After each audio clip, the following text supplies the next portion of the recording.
বাড়িতে একবার এইভাবে খাজা বানিয়ে দেখুন।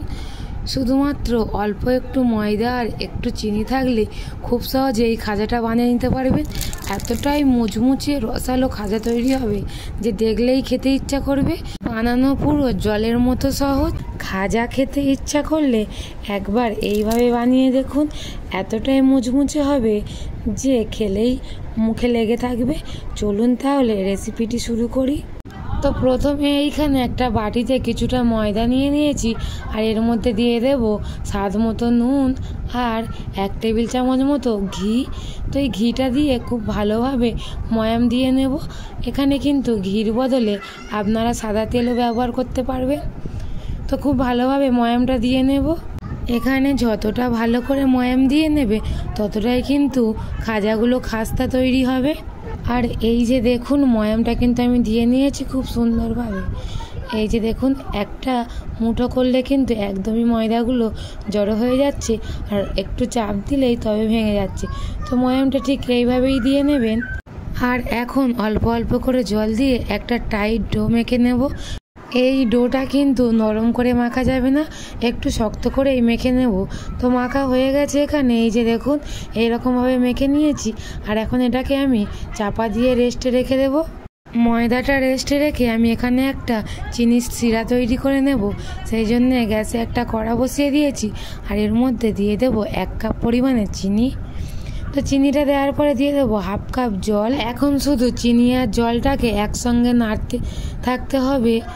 তো এখানে চিনিটাকে খুব ভালোভাবে গুলে যাওয়া পর্যন্ত অপেক্ষা করব। এখানে আর কোনো কাজ নেই, শুধুমাত্র এইভাবে নাড়তে থাকবো যতক্ষণ না পর্যন্ত চিনিটা পুরোপুরিভাবে গলে যাচ্ছে। আর এখন দেখুন চিনিটা কিন্তু একদমই গলে গেছে। আর এখন এর মধ্যে দিয়ে দেবো 2টো এলাচ। এলাচ দুটো আমি মুখ ফাটিয়ে দিয়ে দিয়েছি। আর এখন খুব ভালোভাবে মিশিয়ে নেব চিনির রসটার সঙ্গে। আরও কিছুক্ষণ খুব ভালোভাবে ফুটিয়ে নিয়েছি। এখন চিনির রসটা অনেকটাই গাঢ় হয়ে গেছে। ঠিক এই সময় দিয়ে দেব কিছুটা লেবুর রস। লেবুর রসটা কিন্তু অবশ্যই করে দিতে হবে, নয়তো চিনির মতো আবার দানা বেঁধে যাবে। তো চিনির শিরাটা একদম রেডি হয়ে গেছে। আর এই যে দেখুন এখন একটু পাতলা মনে হচ্ছে।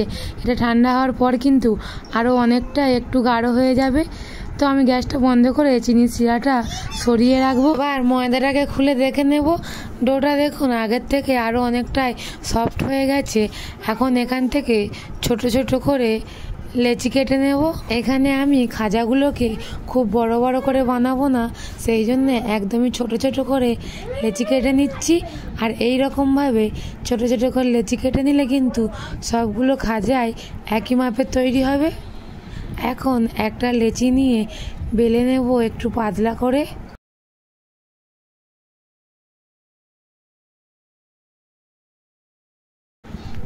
তো একটা ছোট রুটির মতো করে বেলে নিয়েছি।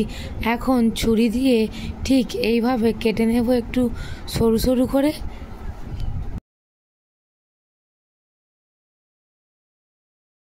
রুটিটাকে এইরকমভাবে সরু সরু করে কেটে নিয়েছি। আর এখন ঠিক যেভাবে দেখাচ্ছি এইভাবে মুড়ে নিতে হবে। এরকমভাবে মুড়ে নিলে কিন্তু খুব সুন্দর লেয়ার সৃষ্টি হবে এই খাজাগুলোর মধ্যে।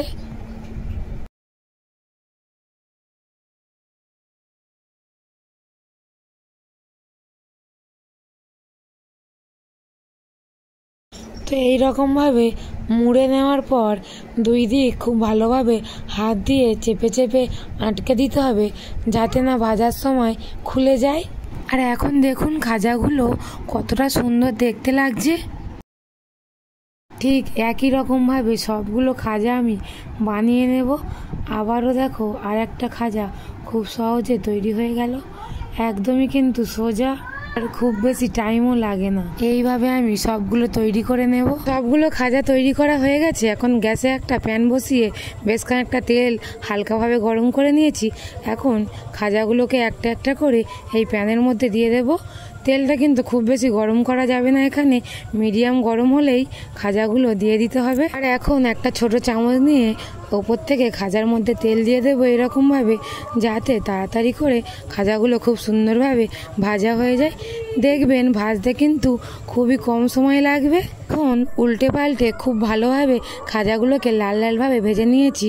তো ভাজা হয়ে গেছে, এই যে দেখুন কতটা সুন্দর দেখতে লাগছে। এর বেশি কিন্তু আমি ভাজবো না, এখন খাজাগুলোকে তুলে নেব আর এইভাবে সবগুলো খাজা ভেজে নেব।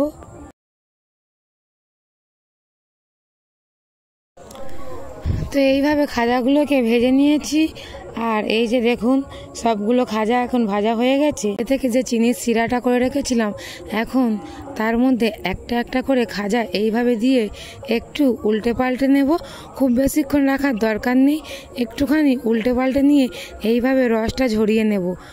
এই যে খাজাটা দেখুন কতটা সুন্দর দেখতে লাগছে আর খুব বেশি রসও কিন্তু শুষে নেয়নি। তো ঠিক একইভাবে আমি সবগুলো খাজা এই চিনি শিরার মধ্যে কোট করে নেব। দেখলেন তো কত সহজে তৈরি হয়ে গেল এই রকম সুস্বাদু খাজা। আপনারাও বাড়িতে অবশ্যই বানিয়ে দেখবেন, একদম কিন্তু দোকানের মতো মুচমুচে আর রসালো তৈরি হবে। কেমন লাগলো আজকের রেসিপিটি অবশ্যই কমেন্ট করে জানাবেন। আর যদি ভিডিওটি ভালো লাগে একটা লাইক করে আমার চ্যানেলটি সাবস্ক্রাইব করে আমার পাশে থাকবেন। আজকের মতো এই পর্যন্ত, দেখা হচ্ছে পরের একটি নতুন ভিডিওতে।